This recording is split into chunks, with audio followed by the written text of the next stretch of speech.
What's going on, y'all? DoMCast are back with episode 4. Happy 4th of July, you sons of bitches. The greatest day ever to live in the greatest country ever on God's green earth. And I have a special guest today, my brother, Kratom Caruso, dude, on Instagram and or Twitter. Find the fucking handle. It's going to be a great day. It's going to be a great podcast, man. This is literally the guy I spent most of my life just talking out loud to. So we've been doing it for a while. We got a little bit of background on it. I do want to say thank you for everyone that's downloaded the podcast. Thank you for everyone that's rated it. And if you haven't rated it, you don't even have to subscribe. Just go in, give me 5 stars. And like I said, if you give me 5 stars and you roast me, I'm gonna read it on the next podcast. You can make fun of my pink nipple rings. You can make fun of my long hair. You can make fun of the fact that I have like 2 scabs that look like warts on my dick. And they don't have anything wrong. They're benign, dude. And I think it's just friction. But anyways, today's going to be a great episode. I have my brother here, and he's a very interesting cat. And he's got his lady, Marissa, here in the house. And congratulations on the newlyweds, dude. Thank you. It was a month, 2 days ago. A month or 2 days. Been married a month. Yeah. There you go. So it's pretty sweet so far. There you go. You know. Well, I know my brother. He not only is he's crazy when it comes to the kitchen, as in he fucks crazy in the kitchen. No, which he might. I don't know. You know. I'm a chef in the streets and a whore in the kitchen. Okay. The chef in the streets, a whore in the kitchen. I like that. Gotta be. Oh God. Well, he's gonna talk. We're gonna talk a little bit about some stuff, but he really likes video games. So I know that you're starting some new video games. Yeah, and there's 3 that I'm playing right now. I got the Super NES Classic, which is great. Yeah. But I want that so bad. Honestly, if you want even a couple of games on it, it's worth buying it full price. But for PS4, I've been playing Nier Automata, which is phenomenal. Most of the Dark Souls games, if not just Bloodborne, and then Stardew Valley. Now, the thing about Stardew Valley... What is Stardew Valley? Stardew Valley is basic... Okay, Dominic and I grew up, and at one point, Dominic did play a lot of video games with me. I used to a lot. Yeah, like a shitload. PlayStation 1, son. Don't fuck around. Yeah, but ultimately it turned into you wanting to play guitar and music, which I can't fault you for, and I ended up doing, but I still, to this day, love video games. Yeah. All I do now is play Madden. I tell people I only have a PS4 for Madden. I've only taken out the disc once since last August, and I'm about to get the new Madden and put the new disc in. So. It's like the first time you put Flockavelli in your CD player in your car. Oh, dear Lord, dude. Oh, my God. But, no, so Stardew Valley, thinking back on you and I playing games together, or at least one of my favorite things to do was to watch you play games.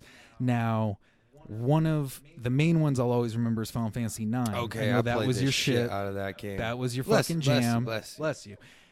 And sneeze. We would switch off back to back playing the same file on Harvest Moon Back to Nature. Okay, yes. Now Stardew Valley is Harvest Moon Back to Nature plus another 70-80% of a game, including dungeon crawling.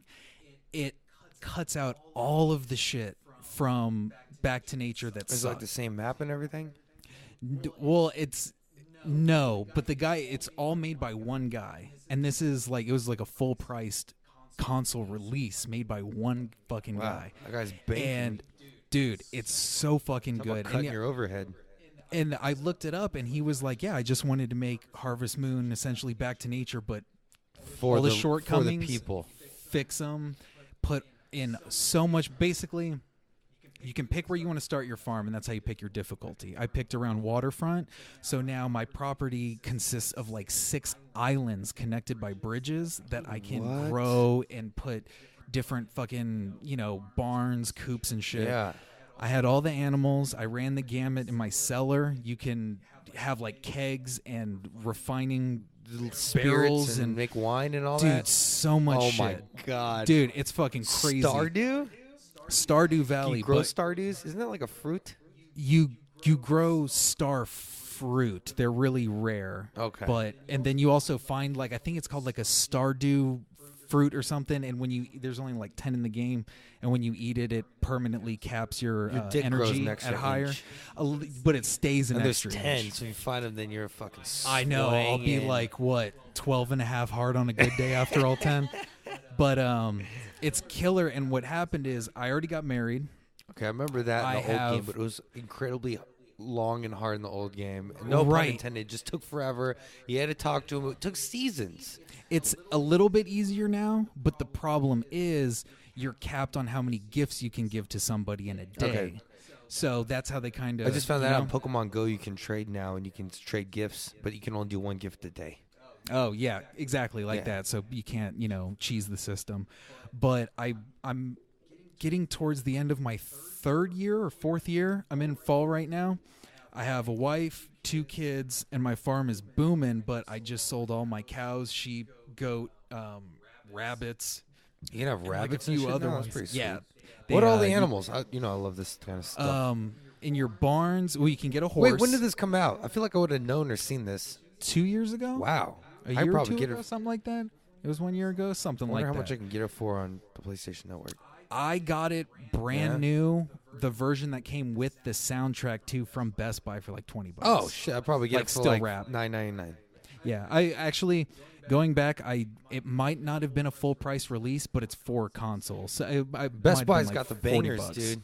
Well, that's where I got Nier Automata. That's where I got Dark Souls 3. I never played any of the Dark Souls games, but I heard they were pretty much one of the hardest games to play in general. Like to 100% or anything, like it's right. I think once you get the hang of it and know what you're doing, they're a lot easier. It's more of just the initial, I guess, bump in difficulty. Okay. Like back, because it started with Demon Souls, then there was Dark Souls 1 and 2, they dropped Bloodborne, and then Dark Souls 3. And now they have a new game coming out that they dropped at E3 it's by the same company, From Software, but it's not really a Souls game. That's a whole other story. But I went through, there's cows, sheep, goats, pigs, ducks, I love eating chickens, all those. rabbits. Are all my favorite food.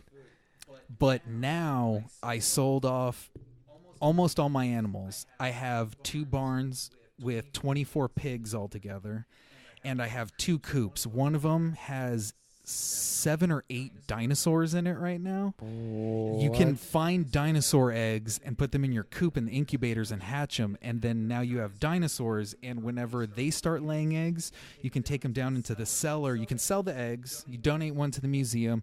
You can sell the eggs or make dinosaur mayonnaise out of the eggs. And the thing about, dude. Well, it's a lot of money though. It's banging. Janking them? Well, the thing is, I got rid of almost all the shit in my cellar and replaced it with oil extractors. And the pigs, if it's winter, they don't go outside. If it's raining, they don't go outside. But if you leave and best thing is, all your animals go inside and out on their fucking own. Oh, so you don't have to bring them out. You leave the door on the front of the barn or the coop open. Even if they get out of their fencing. Doesn't matter. It's not going to turn to homeward bound. No, they can walk around your whole property. When you go to bed and wake up, they're back in their fucking barn. That is way crazier. Yeah. It's super tight. And the thing is now, with 2 barns, 12 pigs in each, every morning I wake up, I go and pick truffles. And then I take the truffles down in my cellar, put them in the extractors, and now my entire, essentially, output of the Treppenhausen Farms is that what you called it? Yeah. It's a dinosaur and pig farm. So now I just have dinosaurs and pigs. Do you on my feed your farm. pigs your dinosaurs? No, they just eat hay. Okay. Yeah. Interesting. So, but yeah, you get that's a Bigfoot. Can you go Harry and the Hendersons on it? You can get something else really crazy. I think like meteors. I had one meteor fall on my property and like busted it open and got some like iridium and shit. But it's super tight. Right, well, I'm downloading that as soon as I can. Yeah. So what are some of these other games you're playing? Nier Automata. I have no clue what the fuck that is. It's, if I'm not mistaken, it's the crazy dude that made Persona. He wears like this big weird head on all the time during interviews. The dude's fucking nuts. I don't even know what Persona is. You gotta talk to me. It's another whole fucking crazy game. But Nier is in the future, post-apocalyptic. There you play as 2B, this like thick as fuck, awesome sword wielding like robot android chick, and the whole thing is there are barely any humans left because there was this huge war, and they created machines to help them fight. Well, you don't find Is this that like initially. Westworld kind of stuff? Well, it's way in the future, and the machines are now coming back to Earth to just try and live like normal fucking beings, but the humans are still killing them. And you're now caught as this android that's fighting for the good of humanity. Is it like guys that are like the robots? They come back and this guy's like, "You fucking took my job at Starbucks or your automation," and they just try to like kill him. Kind of like they show. Well, that's the You other got thing my they'll- factory job, you son of a bitch. I had 3 kids. They come back, and there's certain areas of You them don't even where take shits.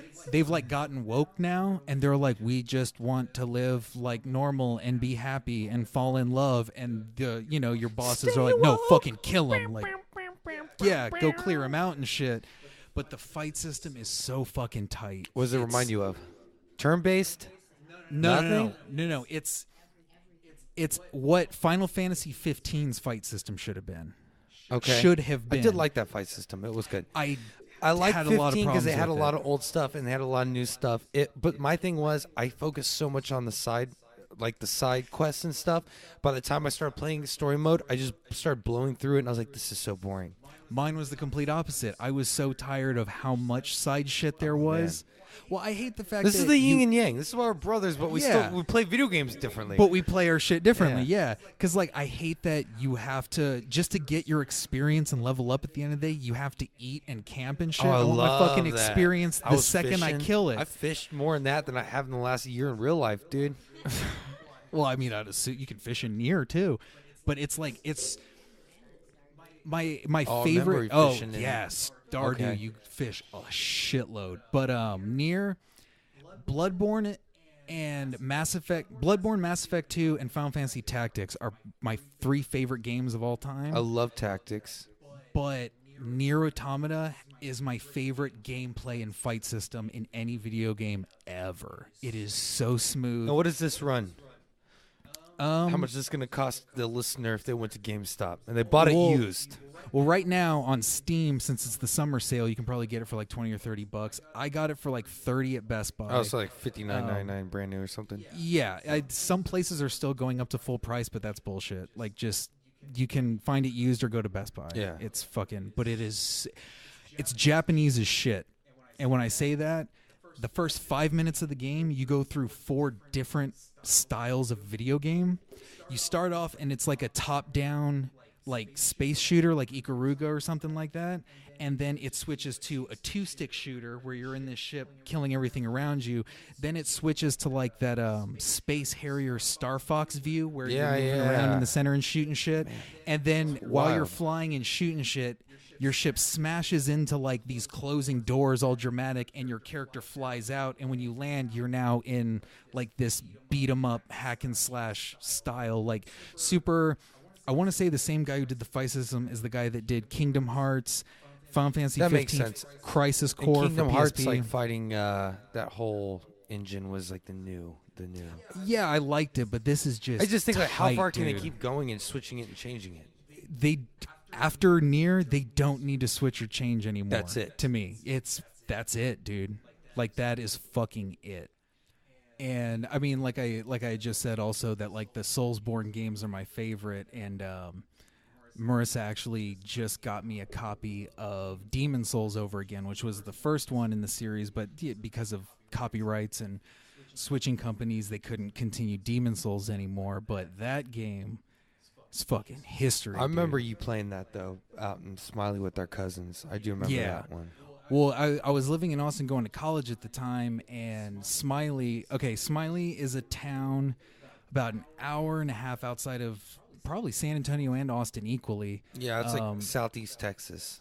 It's out by Nixon, if anybody knows where that is. If you get to Nixon, there's only one intersection in the whole bitch. Go the way past the Dairy Queen, and in like 10 miles you'll hit Smiley, and it's a town Kind of of funny how 400. every small city has a damn Dairy Queen in Texas. Yeah, they have to, man. They're gonna go crazy and fuck each other and kill each other if they don't. Yeah.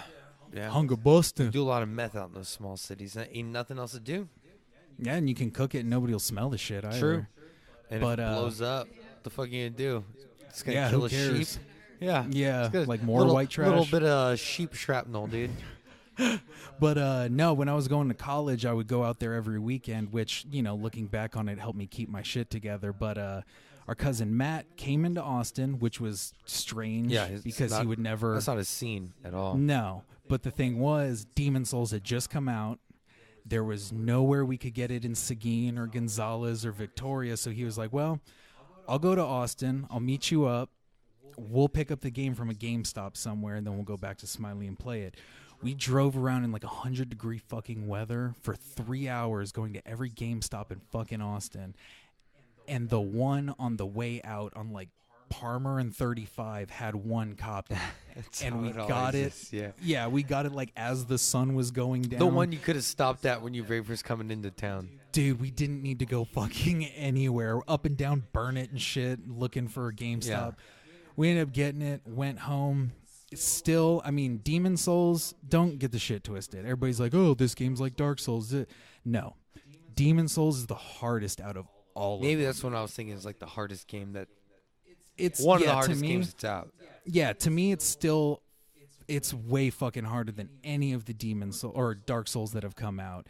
But we went home. That was the first time I ever played it, and it's like, I don't know, it's almost like archaic in my mind, even though it only came out, within the past decade or so. Yeah. But we went out so far in the last 10 years. Yeah, because there was one time for my birthday, and people can talk shit all they want about David Cage and blah, blah, blah. But when Heavy Rain first came out, it was around my birthday, and my cousin Matt was like, yo, I'll pre-order it for you for your birthday. I'll get it shipped to the house, and we'll play it. When I would go out there, I'd get there maybe Thursday if I wanted to skip class on Friday morning. But I would get there really fucking late, and we would play games easily until like 10 a.m., 11 a.m. Yeah. And Heavy Rain, I beat in one I played for like 3.5, 4 hours. We went to bed. I woke up, played it for 20 minutes. The only people that stay up that late are literally people who work in the medical field or cocaine addicts. Or in this kitchen industry, which is a little column A, a little column B. Yeah, a little bit of both. It's hospitality with narcos. You know what I mean? Yeah. But it's all good. But it was me, Matt, and my cousin's older brother Michael, whom we refer to as Grandma. Yeah, we called him Grandma. We stayed up. I mean, obviously we didn't beat it in one sitting, but we stayed up, and that's when I learned like, oh shit, like these games are fucking for real. But I mean, I platinumed a lot of games while being up there with them. Just played a shitload of games. I don't think I've ever platinumed any game. Out there, I want to say I platinumed BioShock 1 and 2, Bayonetta 1, which was a fucking bitch to platinum. Like all the with like time trial little test things you have to do, kill all these fucking people in 10 seconds. There's 100 enemies and you can't touch the ground. You have to stay airborne the entire Yeah, that's what I'm saying. But then like Dante's Inferno that Visceral put out, which I fuck anybody, like that game's fucking awesome, especially if you've read the Divine Comedy. But yeah, man, a lot of those games remind me of going out there and playing them with them and just fucking. That's what we used to do, man. Out there, we had a cousin though. He was going through a lot of pain. He was in an accident. He was doing Kratom, and on this, you've only done Kratom in tea form, right? Yeah, when he would get it from Indonesia. He would get. That's where you get it from. Yeah, even the shit I get from Indonesia. He would get like boxes of bricks of this shit. You get it from like Borneo. So okay. Now I want to say a little something about Kratom, because if you follow me on Instagram at She Tastes Like Texas, I make posts about Kratom, and I don't want people to think like this is a recreational drug. It definitely isn't. This is for people that are in heavy pain or like going through withdrawals, because the reason I started doing this is because I was coming off benzos. I did benzos. I had a prescription for a long time, and I quit in 2012, and I ended up getting back on benzos with my prescription sometime like a year and a half ago, and I was coming off of them. And benzo withdrawals, besides alcohol, are the only two withdrawals that can kill you. Heroin withdrawals don't even kill you. You wish you were dead when you're withdrawing off heroin, but they don't kill you. So benzo withdrawals, I was going through some bad ones. And I always heard about Kratom, so I started researching it. And our cousin used to take us. He was in a bad car accident, and it helped with his pain. So you can just buy this shit online. No, you can buy it at Planet K.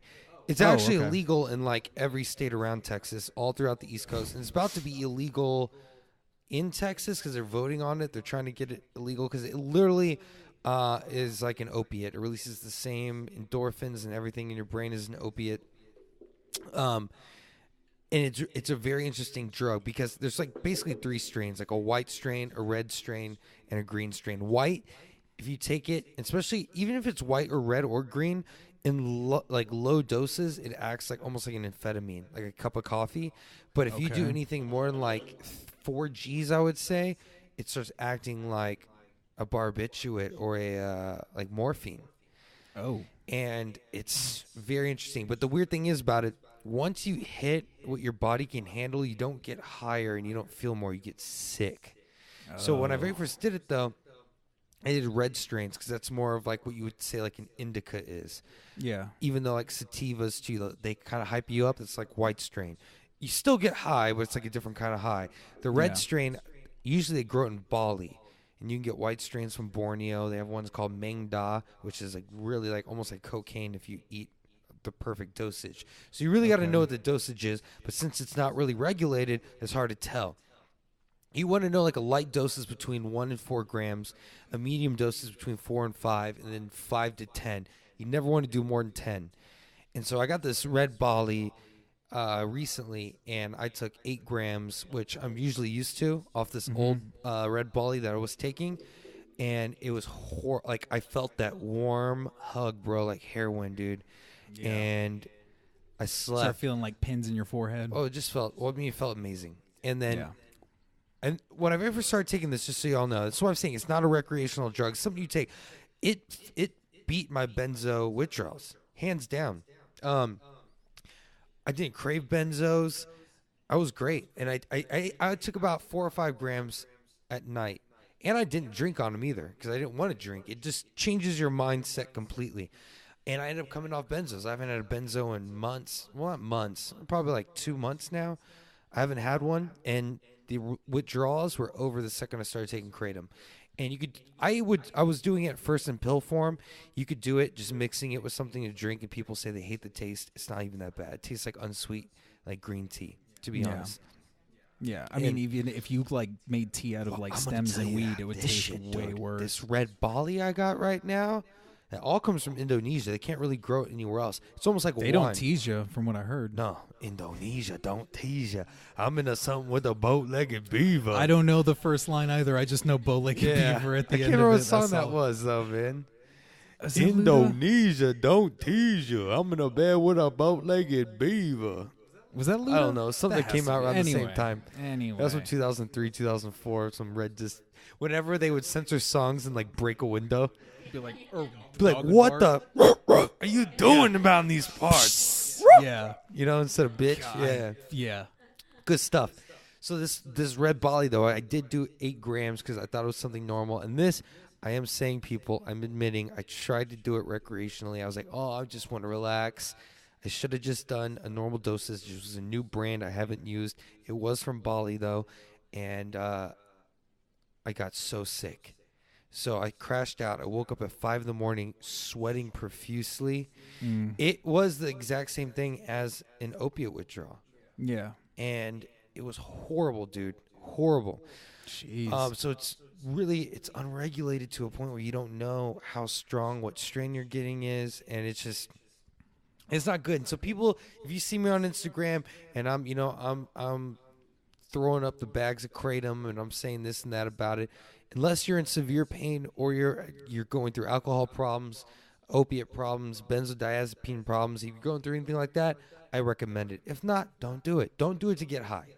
That's what I'm saying. Don't do it to get high. Yeah. Let's say you have a drinking problem, though, and you want something to resort to at the end of the night.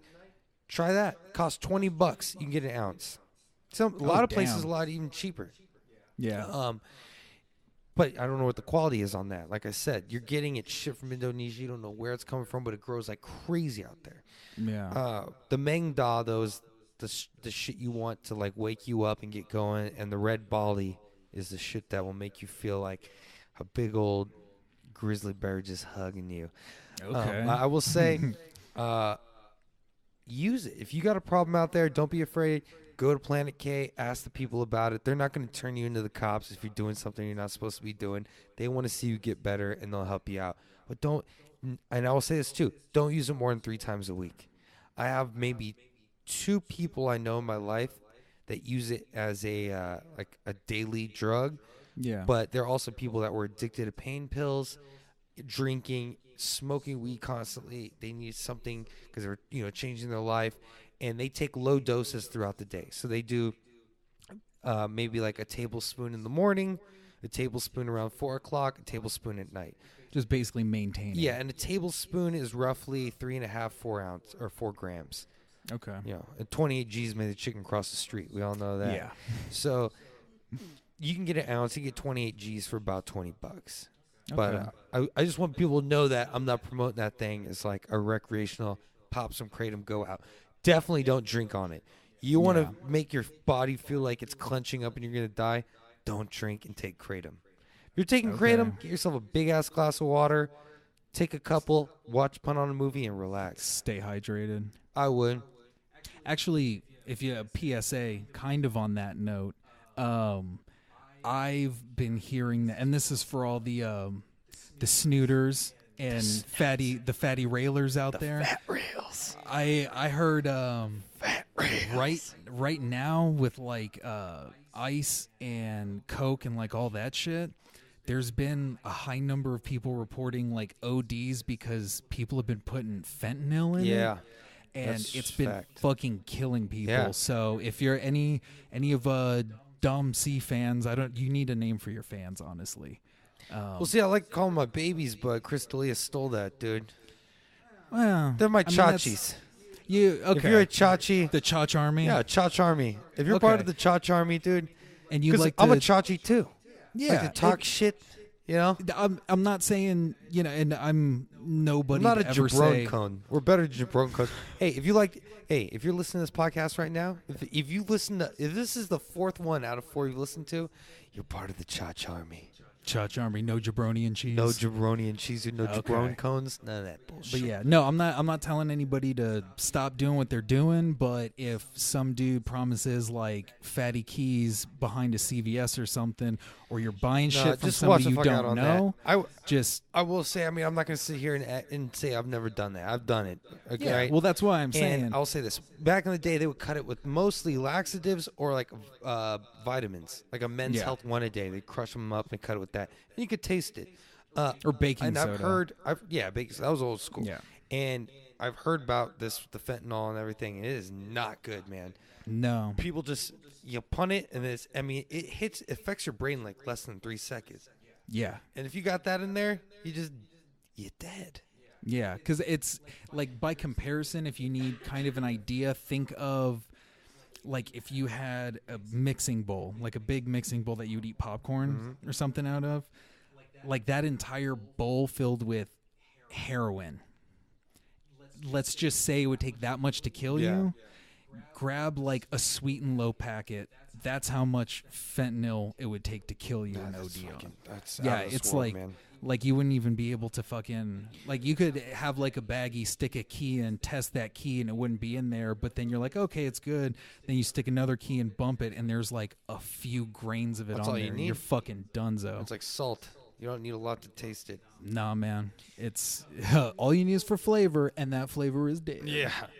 So that's just a Christian PSA. Yeah, that's a Christian baby PSA. That's a Papo PSA. I will say, man, at the times I've done it, though, luckily I've known people that got good shit. And this is in my younger days, but I've done it to where it was so pure. It was almost like yellow and almost wet. And it would make like my teeth want to explode. I felt like my teeth were just about to burst out. I felt like all of them were crushing, like they were expanding in my mouth. Like they were tickling, itching, and dancing at the same time. Every little capillary. Yep. It was insanity. I'm just a super manic hypo person. Like, anyways, like I'm a hypomanic person. Yeah. And so I usually don't like uppers. It's very rare I even drink coffee. I really don't need it. But I love the taste of it because I like tannic bitter things, and I do. So I love. I don't like the taste of it, but I like the effect it gives you. The effect sometimes now, because I'm already too like manic, just gives me anxiety, and it's like, oh fuck that. Yeah. That's why I took Klonopin for anxiety. I was just too wound up. So, I mean, that's why I always did like downers. But I also think that's why I never got addicted to it. Because even though I had access to some of the best shit out there back in the day when I was doing it, I was a young gun, testing, experimenting. I never got addicted. I think I did for a while.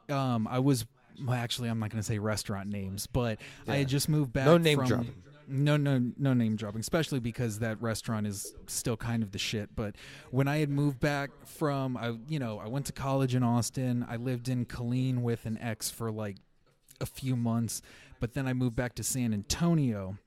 When I moved back to San Antonio, I got a really good line job with, to this day. Oh, and line job, he works in kitchens. I'm not saying a line job like his job was to snort coke. Well, essentially. There you go. That's well, yeah. Okay. Well, I got a line cook job. Yeah, and this is a double entendre right here. Yeah, it's when you put it like that. Now that job had at that job because of the drinking. Because you really don't drink at all. Well, when I moved to Austin for college, your senior year, it was 2009. 2 months after we graduated, I got my first car, and then that August I moved up to Austin to go to culinary school, which fucking sucks, but that's a whole other thing in itself. And that Cordon Bleu. Yeah, now they're defunct and it doesn't fucking matter Yeah, anymore. I don't know how, I mean, are these still like There are no more like Cordon Bleus in North America. Okay.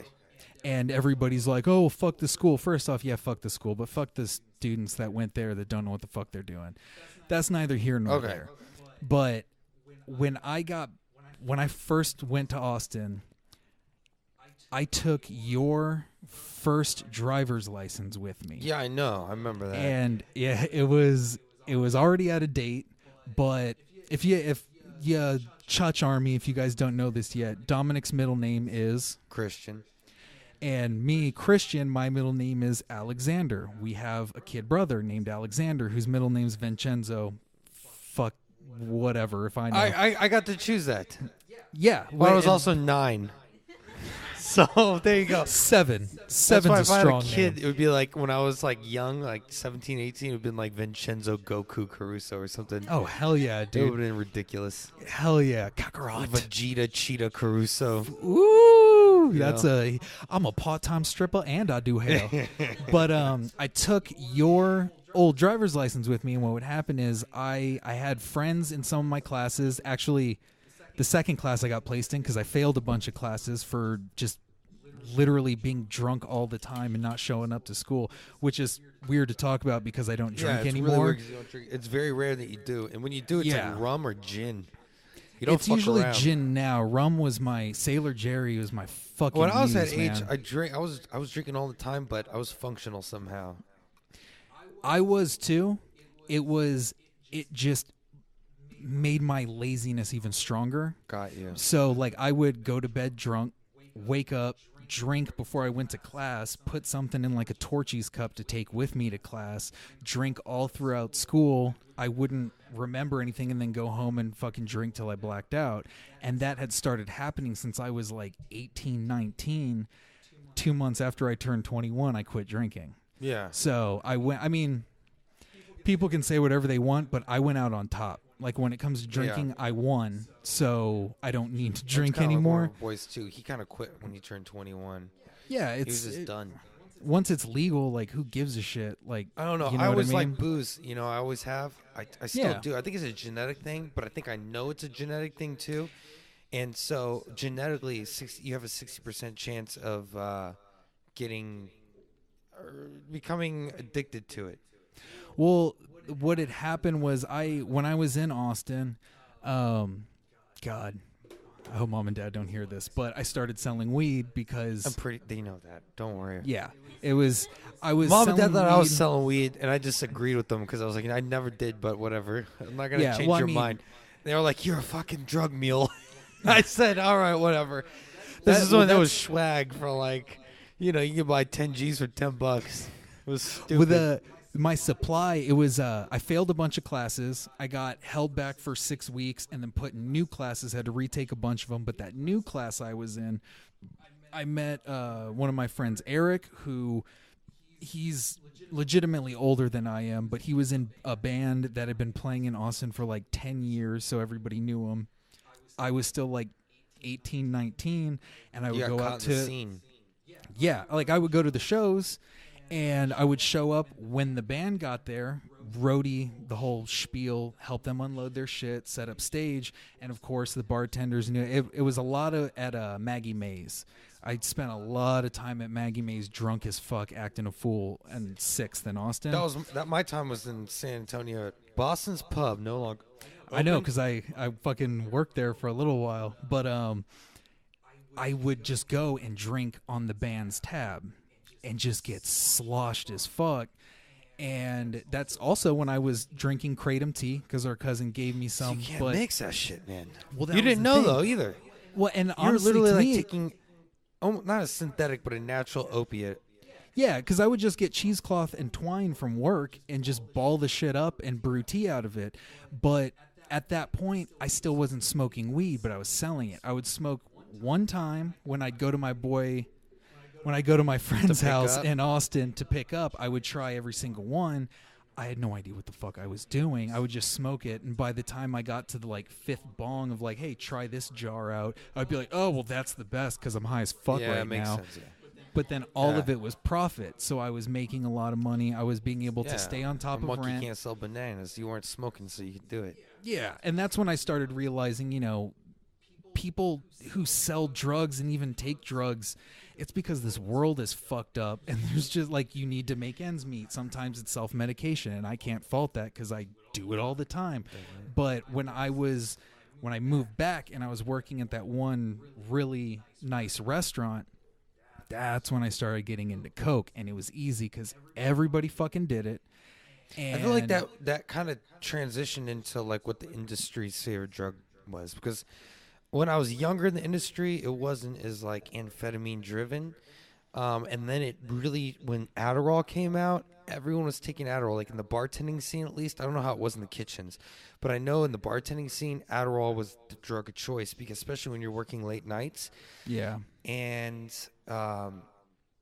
Adderall just took over, and these people started charging $10 for like a 25 milligram extended release pill. Yeah, and you can go get like a 10 bag of Yay for like, $10, but it would last you at least a couple nights. Yeah. And the Adderall, I think that's what happened. It was almost a price thing, because prescriptions to get refilled got to like over $150 for a refill, and that's with insurance. I think that's when the industry started switching back to, let's just get on the streets then. Well, I think kitchen-wise, honestly, since like the 80s, it's been cocaine. And that's one of the things that's front of house, back of house. It's like a little difference. It's easier. I mean, the people who have done it in front of house, they're walking around, people with seed in their nose, and you're talking to a customer. Yeah. It's easy to take an Adderall, put it underneath your tongue, and then you're jacked for 6 hours. Front of the house, to me, always seemed more designer drug with a name on it. And back of the house is more of like, well, what does it do, and does it work? Let's just get this done. I agree totally. And the thing even that though worries you're all in me, the game together trying to make a restaurant work, it's just a son of a bitch. And now, I mean, technically, I've been in the kitchen for about 13 years now, but like 2 or 3 of them were in Dish Pit. But you gotta pay your fucking dues. For about 2 years. Exactly, like you gotta do it. So I'm kind of like 9-10 years on the line, and at that job, I had like one of the lowest points of my life, and it was because of all of the drinking and all the coke I was doing. Because of that job, we would get a check every Saturday night. We got paid every week. That's dangerous to give a fucking kitchen full of line cokes or checks every Saturday? Yeah. After the hardest service of the week, after a whole week of closing? Well, we would and then someone's got to work brunch the next fucking day? There was a guy that I worked with. I'm not going to say his name, but he was short, white dude, kind of with a shaved head from New Jersey that would make pizza like a motherfucker. Okay, yeah, I know. Just making sure. Well, after that, good guy though. Oh, he's fantastic. He invited us over to dinner to like watch a Giants game. Yeah, I think that guy wanted to like take me to like New York. Yeah, that's it. That's all he would tell me too. You and your. You remember that guy brother, he was actually fascinated by Native Americans. Was he? Dude, he was like, I could actually give classes at college on the Native Americans. Yeah, he was. He was like crazy. He knew all the tribes, their rituals. Yeah. It was like it was his thing though. It was something like How I Met Wine, where I just like study profusely and no one's pushing me to do it. That's how that guy was. I totally forgot about this that. Guy knew everything. I still have a video on my phone. One of the times at that job, and I'm talking about how I was drinking and doing coke at that job, but at that one, 2 times I cut the ends off of my fingers and cauterized them on the line. Okay, I've heard that story from someone And before. one of them I still have video of, and he's taking the video and like shows himself in the video and shit. But anyway, Saturday nights we would all Paisan too. That's the Italian, the Italian man. dude. He was a fucking guinea too, and I still have a picture of him and I coked out at his apartment. But I was wearing. All I remember is I was wearing a Rambo shirt. But There you go. You should. Yeah, we would all. Italian stallion. That's a whole other fucking If thing. you kill as many people as Rambo did, you feel like you're probably on blow.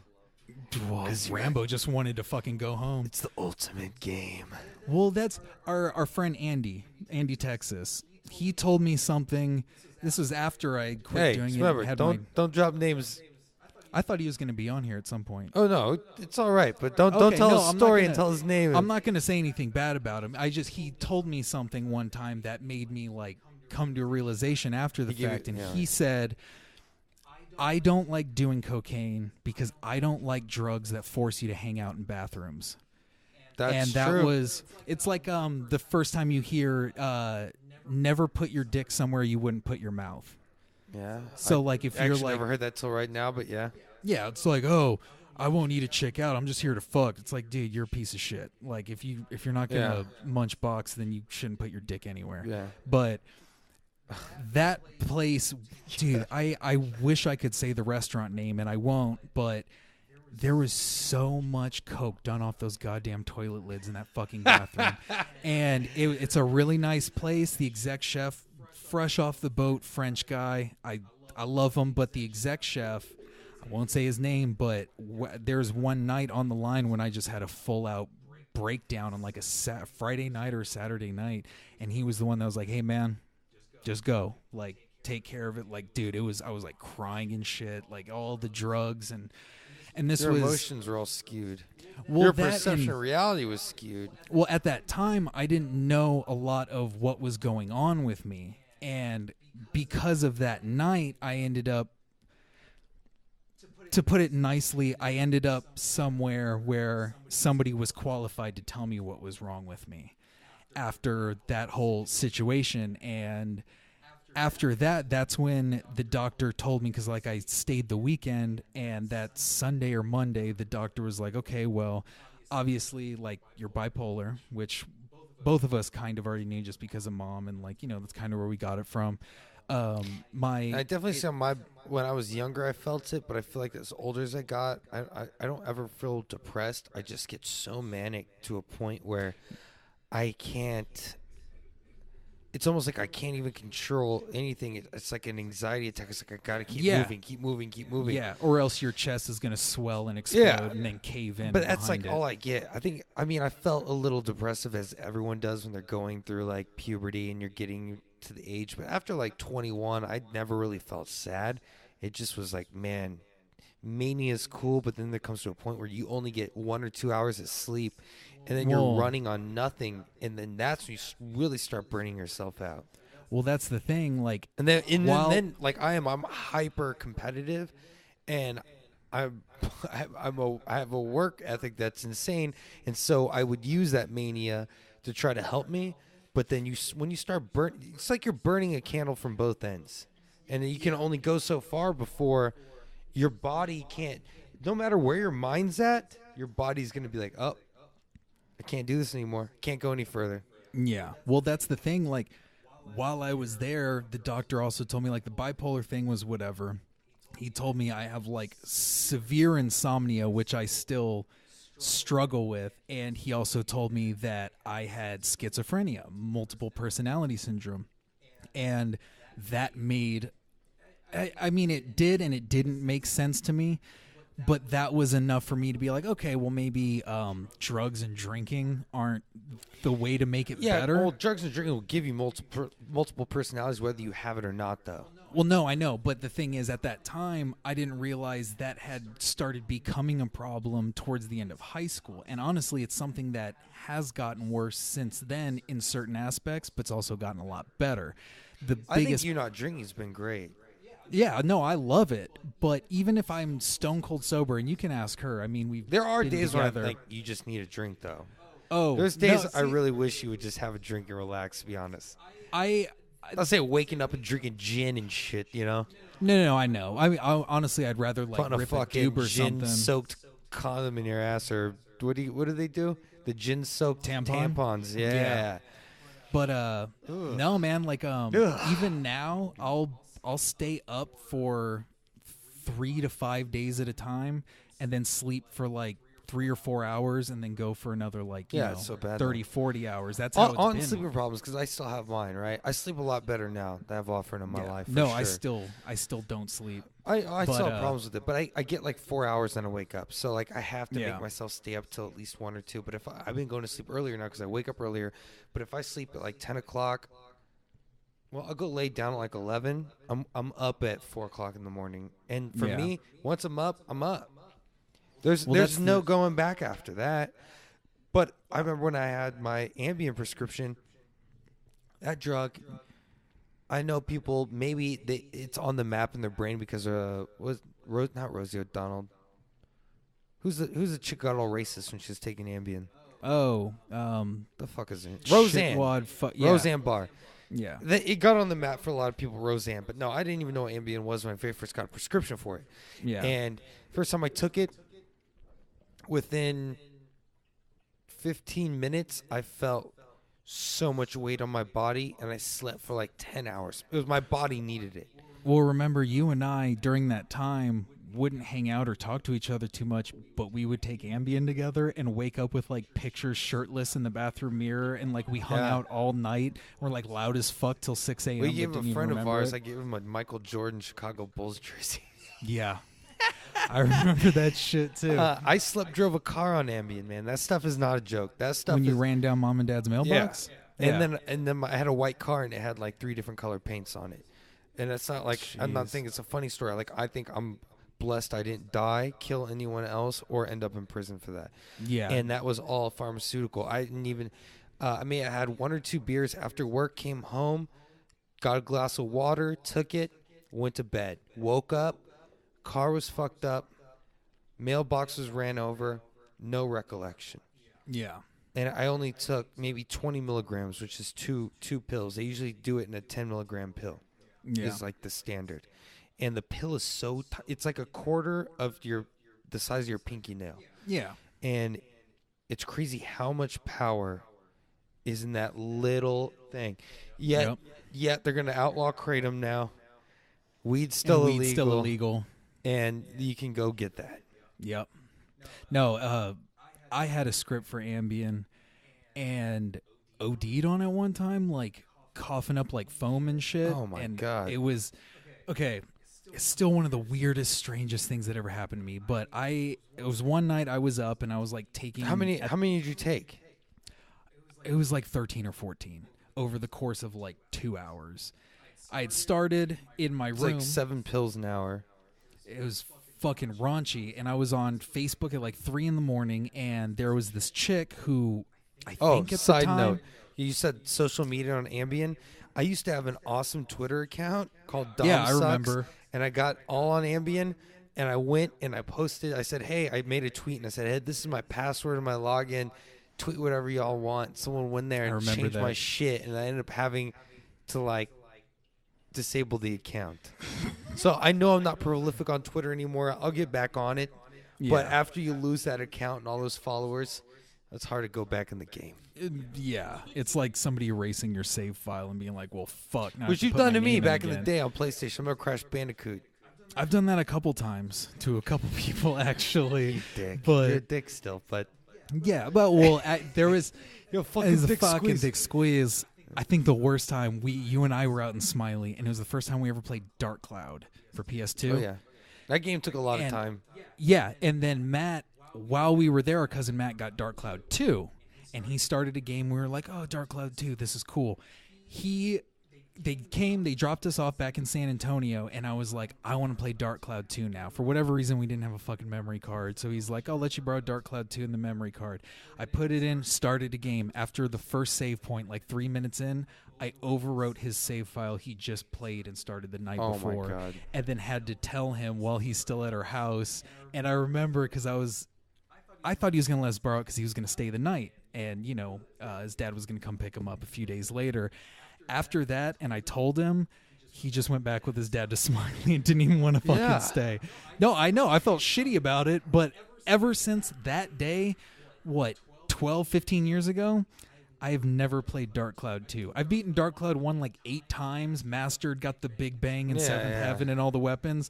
I never picked up Dark Cloud 2 again because I felt so fucking bad. Good. Yeah, like I felt like shit, man. Well, I haven't played that game in so long, I don't even remember anymore. But so on the topic, though, like the restaurant industry and everything, I mean, I know drugs are rampant in the industry because a lot of it, it's almost like in the medical field, but a lot of times they just take prescription drugs. Shit that like, what do you call it? People drive 18-wheelers and whatnot. Commercial drivers and stuff, they take some stuff that like people work in the medical field take. And I took it once when I was with Homegirl in Leon Valley. She had a prescription for it. Was it like Super Molly or something? No, man. It wasn't even like, it didn't even feel like an amphetamine. It was just like being forcefully awake for hours at a time. But okay. I do want to talk to you another day. Maybe we get more in depth about Anthony Bourdain. But I mean, he definitely, I think everyone in the service industry, from servers, bartenders, anyone back of house, whether you're washing dishes, you're prep, you were on the line, you were a sous chef, or you were a chef, like you were touched by that guy. Basically, how like open he was to all the experiences that were out there, Yeah. And it's crazy to see how like mental health, which we talked a lot. This is almost like a mental health happy hour right now. We talked a lot about mental health, and I do think people mostly self-medicate, and I don't honestly think pharmaceutical companies are the answer for people self-medicate. I think self-medicating is a horrible, and almost like that word is disease. Yeah. Because someone who doesn't abuse alcohol, let's say, or doesn't really abuse, let's say they don't abuse alcohol or marijuana. Let's say they have maybe a drink or two after a long shift 4 times a week, and maybe smokes a bowl or something after a long shift. I wouldn't call it self-medicating. No. I almost think decompressing. Taking Prozac, that's self-medicating. Yeah. And I think that's worse for you. Yeah. I mean, do you think, where do you draw the line between self-medicating or abusing marijuana or alcohol? Where do you draw the line? What would you consider abusing and then just a light user and it's beneficial for you? There's a lot of people that can find that line and not abuse it. But that's the hard part, is that it's different for everybody. Because like me, I smoke weed every day, but I do. And that's because of the drinking. And I quit doing that. That was a big thing that helped me get off of it, is because when I moved back and I was working at Boston Pub, I was able to be around drunk blackout people all the time, and I started realizing that I don't want to be like that. Definitely, yeah. But I also had a lot of friends that would come in to the bar just to hang out with me, because I'd be working the door, like, just doing whatever.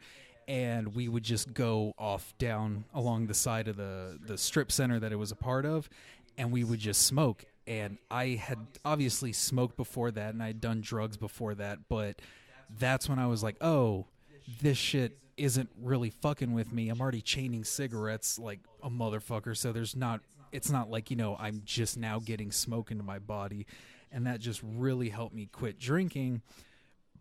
But even now, I won't smoke as much certain days, or even if it's just to like get to sleep. But a lot of other people, it's all those people that are like, weed is a miracle drug, it could help the world and blah blah, which I can see how you say it's different for everyone, because some people, it's about how you are mentally with your conscience and stuff, Right. like how you handle it. Because alcohol really affects people almost all the same.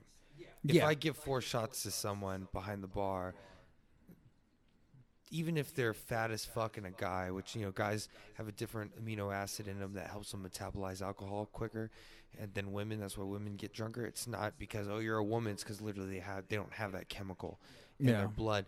But I mean, let's say you take 8 shots. Okay. 8 shots is 8 shots to essentially anyone. Well, that's why I can't drink anymore. Because, dude, But at least even, you can measure it. Weed, Yeah. though, you really can't. It affects everyone differently, too. I mean, you can Yeah. to an extent, but it's still Well, kind that's of what I'm unknown saying. how everyone Like, affects to it.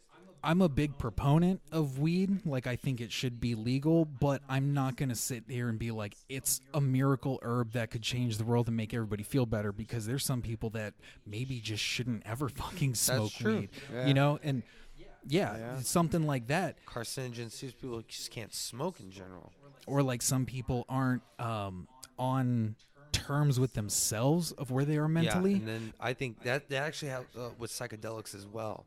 Yeah. I think there's some people are like, oh, I kind of want to do shrooms, but I'm scared. Don't do it. Don't fucking do it until you're And chilling. if you're not mentally capable of dealing with yourself when you're by yourself, don't take your mind in a different realm. No, 'Cause that's I why. really feel like you're going to a different dimension. You're using different parts of your brain. You're in a different realm. There's some people that I don't think are strong enough to take their mind there. Yeah. Yes, definitely your environment. Yeah. And I think that helps a lot, even when it comes to any kind of substance. I think drinking, if you're around a lot of good friends, you're gonna have a great time. If you're drinking, you're by yourself and you're sad and you're at home. I mean, yeah. you're gonna amplify that sadness, that depression. Yeah. Well, it is who you are and what you, because like I have scripts for a million different things that I haven't refilled in years, and that's because for I thought you were me, talking about you sound like a national informee, but no, I thought you said scripts about writing scripts. no, which that drugs can and do help when necessary, but like prescriptions that I don't like, I haven't I have an re-upped. Ambien prescription for I years. haven't I've never re-upped refilled. Ambien because weed obviously it won't put me down like Ambien would, but and even if I take one Ambien and I don't even feel it and I end up just going to sleep for like half an hour, like fucking clockwork, I will wake up in a bad fucking mood, and there's nothing I can do about it. I'm just, It's a weird chemical imbalance that leaves you with. yeah, and I don't like Yeah, it. definitely. And like if weed is natural, it like For me though, it never helped me sleep. it To me, can it's like help me sleep. once you're high and you smoke, my mind's like, well, let's just enjoy this. I would actually sleep. I would stay up later when I smoked because I would smoke and I'd get relaxed. But I was like, why am I going to go to sleep? I feel good. And I would stay up Yeah. later and later. When I smoked, especially at night, those are the days I would stay up till like 4 or 5 in the morning. When I quit smoking as much, because I really don't at all, not even cigarettes, which is crazy because I think because it's a stimulant, nicotine is, and I'm just not addicted to stimulants. After 8 years of smoking cigarettes, I just kind of one day I was like, nah. That's how I've been feeling lately too. Like even when I'm at work, I don't like it. you know. And I mean, one main reason was because when I was getting into wine, it helps, you can smell and taste better when you're not Yeah. smoking. And now food tastes so much better. My smell's so much better. And I can smell cigarettes when someone else smokes them like I never have before. When I smoke a pack a day, I couldn't tell. I Yeah. smelled like an ashtray at all. Yeah. And now I could smell, like y'all just smoke a cigarette, I can smell it. Yeah. But it doesn't bother me, obviously, because Yeah. I smoke forever. But your nose is just sharper now. Oh, definitely. I can almost taste it in the mirror, or in the air, like a little. You know? I told her, and she might be the only person I told this to, when I was in high school, and you had moved back from Austin, and you were living at the house too. You and I weren't getting along like at all, if ever, at that time. And of course, I mean, yeah, well, it's what brothers do or fucking whatever. But I would like take a shirt of yours or something and wear it to school, or like go out and eat in it with friends from school.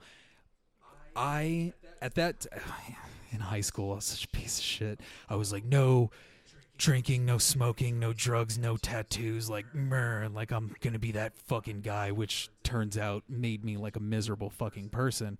Yeah, but and you're just having I would guilt of all that too. Well, that's the thing. It's not guilt when you're raised in church and that's what they tell you should be like. And then you realize all those fucking people don't understand mankind and never been through shit and feel the need to judge people for shit they've never even been through. Like, I've put myself through shitty situations on purpose with people I don't, interact with, scenes that I'm not in, and done shit and gone through shit just to be more understanding of people. Like, I hate people, but I love humans because I know how they work and I know how fucked up they can be, but we're all just trying to fucking get by. That's why I love cooking. I love food. It doesn't matter where you're from, what God you worship, what color you are. The same language, tastes good, and it's so like the ritual of sitting down and eating. Well, yeah, and like feeding everybody people. has to eat. And I want to do great things. I mean, all these millennial kids, which sure I'm one of them, they're all like, what do you want to do when you grow up? I want to be famous. For what? I don't know. I want to be famous. I don't want to be famous. Yeah. I want to be able to have my own restaurant, do what I want, and then I want to open like a pay what you can restaurant in like Detroit or Compton or something like that. So where it's not going to be fucking cafeteria food. Like, oh, it's meatball Monday and blah, blah. Like, you can go in with, there'll be a set number of people, but you can go in and have fantastic quality food that I've poured my heart and soul into, but you can eat it for whatever you got. Obviously, there would have to be stipulations of like how many people can come in. I actually heard from someone about their idea for a buffet where it was a 99-cent buffet, and for that you would have a line for people that want the 99-cent buffet. Be very limited, but you could get it, and that people would be there every day for. But when you want the other stuff, the premium entrees, then you pay the extra $6. Yeah. And then you pay $6.99 to get the good sesame chicken and all that. Yeah. But I thought that logic was great because you're going to have people there every day paying 99 cents to eat your mashed potatoes, your French fries, your whatever. Your easy, cost-efficient food, your pastas, all that kind of stuff. Yeah. And your meatballs, essentially cafeteria food. Yeah. So, but that's what keeps your rent. The 200 people a day, 99 cents. They tell their friends, and then everyone in that line, especially if you're a fat fuck who goes to buffets, you're gonna be, an extra $6. I can get this today. They might come 6 days a week, but on the 7th day they're gonna spend the extra $6 to get and feel good about it. I thought that was a great. That's a free one, Hollywood. Like it's a free one. What I think is most important.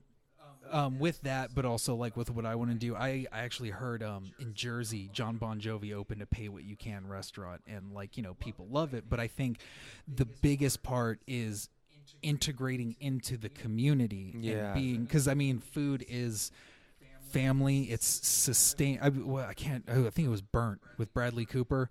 He says at the most refined and like boiled down state of what cooking is, it's sustaining somebody's life with your love and passion, and there shouldn't be a fucking price for that. That's almost a human right, is to be able to help other people in a lot of parts of the world. They have almost like co-ops where everyone takes turns every day cooking for everyone else, right? But the thing with me is I wouldn't want to, like, with mind of being Chef Christian or Chef Caruso, whatever the fuck, if that would ever happen, the idea would be I wouldn't sacrifice the quality or experience just because of the location, clientele, or price range. Like, I want it to be like, I'm not even like in the hood, but just like a shitty part of a shitty city.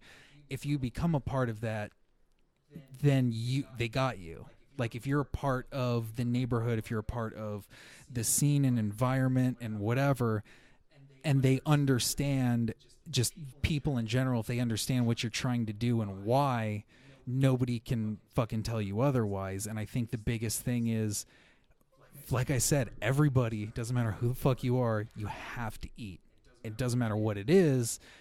You have to fucking eat. You can eat dick behind a Greyhound station for $0.05 a piece, but you're going to need energy to do that. You know what I mean? Like, and that's what I would want to do, because that's, Well, like you brought up Tony, like that's what one of the many things that I learned from him is the whole world's going to be fucked.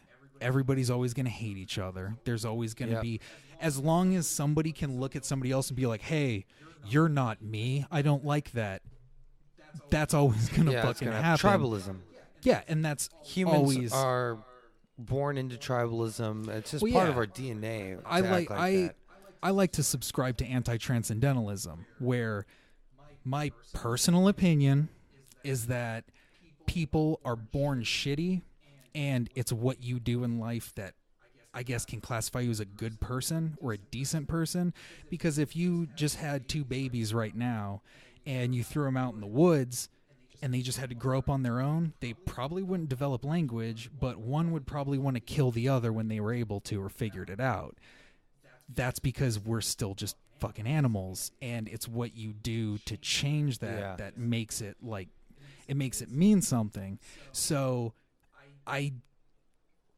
the only way anybody's going to start learning that and not being a shitty fucking person from the jump is somebody else showing them like, hey, like we're all struggling together, but we can struggle together. Yeah.